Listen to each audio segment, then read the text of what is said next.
Night shift retail is choreography you do without thinking. You scan, you bag, you mop the same chessboard of tiles, and lock a door you could draw blindfolded. The cameras don't forget any step. They watch the parts your tired eyes smooth over, the half beat when the music changes, the small hand that isn't yours near a latch you swear you checked. These 4 incidents felt ordinary while they happened. Only on replay did they become the kind that keeps you staring at dark glass long after the open sign is dark. I worked the graveyard at a 24-hour convenience store that wasn't really 24 hours. From 2 to 4 a.m., the door might as well have been a mirror. I could see myself in it and not much else. At 1:37 a.m. a man in a work jacket bought coffee and a scratch-off, asked for the restroom, and didn't argue when I said it was employees only. He smiled, complimented the playlist, and took a slow lap by the coolers before leaving. At 1:43 a.m. second man came in with a look that said he wanted only change for a 20 and the time. He stood at the candy aisle and watched a sour gummy bag like it would confess something. I rang him out and never saw him pass the security mirror dome. Just felt the way the store shrank when 2 strangers pretend not to see each other. The rest of the hour was quiet. I stocked the cigarettes, turned keys, counted shifts of bills.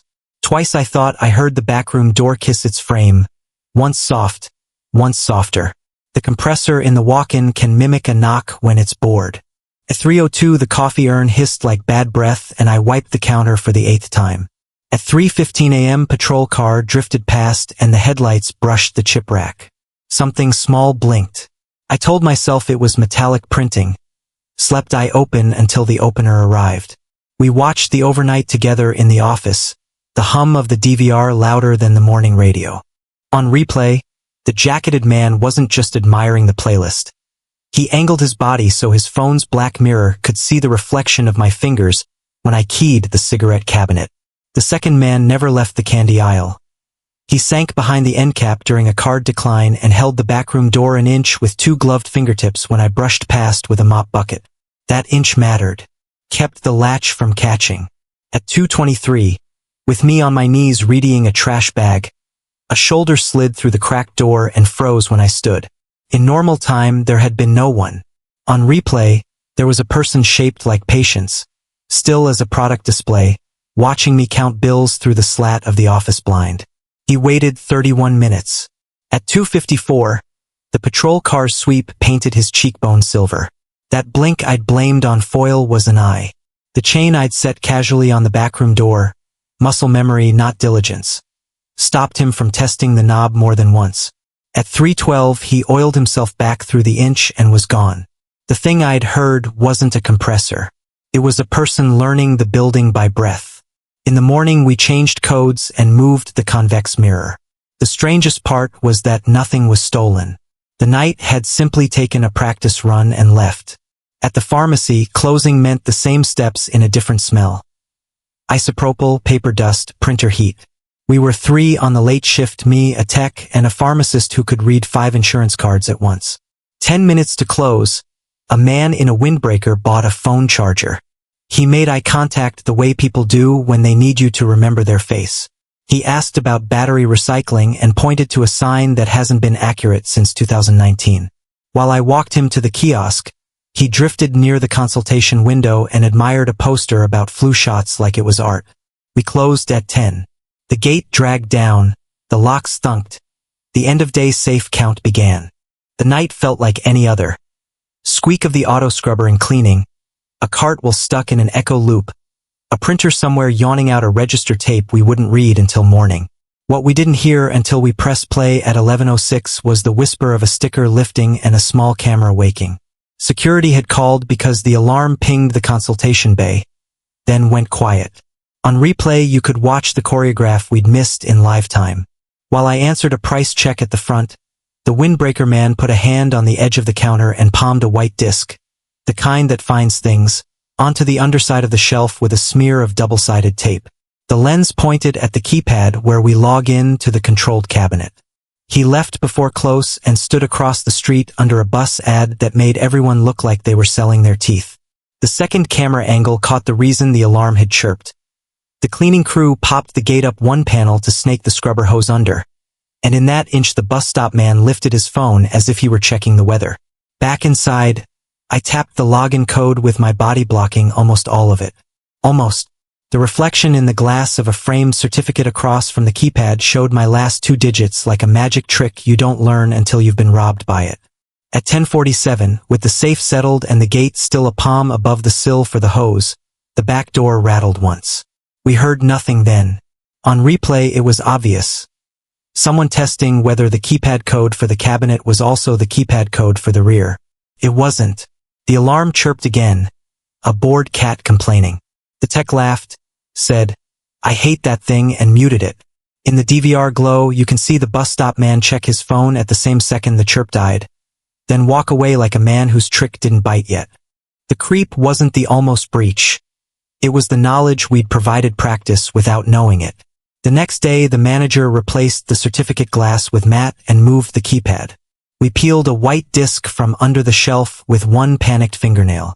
Incident 3 was at the home improvement chain where overnight set feels like building a small city and tearing it down before sunrise. We clocked in at 9:45 p.m., swapped day vests for the reflective ones, and broke into teams.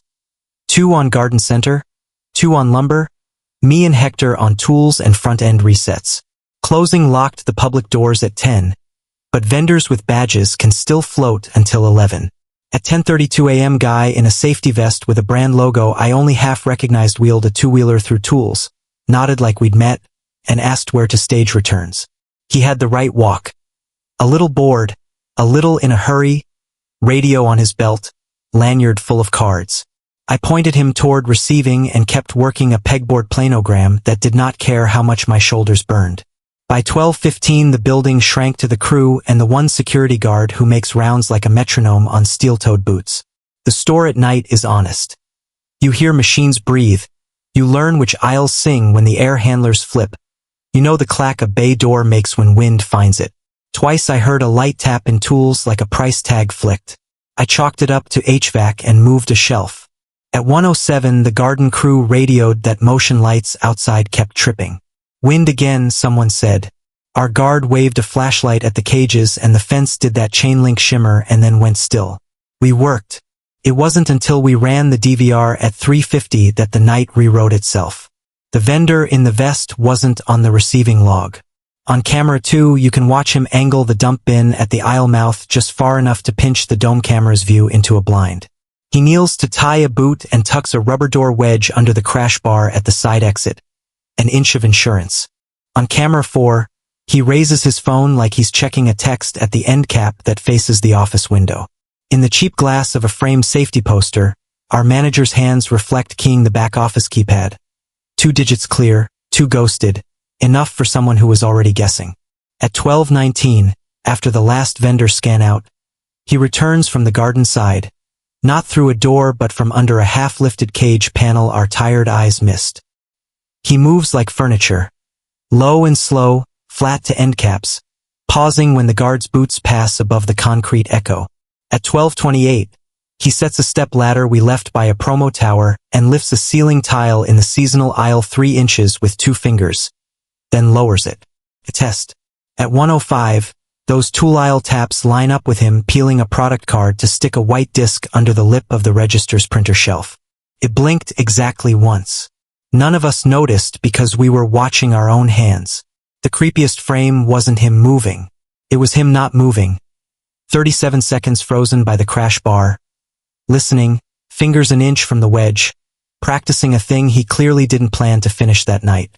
At 1:44, he oiled back out through garden, let the cage settle and was gone. The side exit looked closed. The wedge had turned it into an invitation if we'd cracked it for a smoke. In the morning, we pulled a white disc from the register shelf and logged it.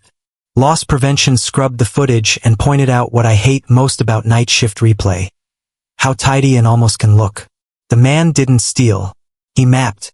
He left knowing our blind spots and muscle memory, which is worse to live with when the lights come back and customers start asking for deck stain like the night is just a rumor the day refuses. The 4th incident was quieter and closer.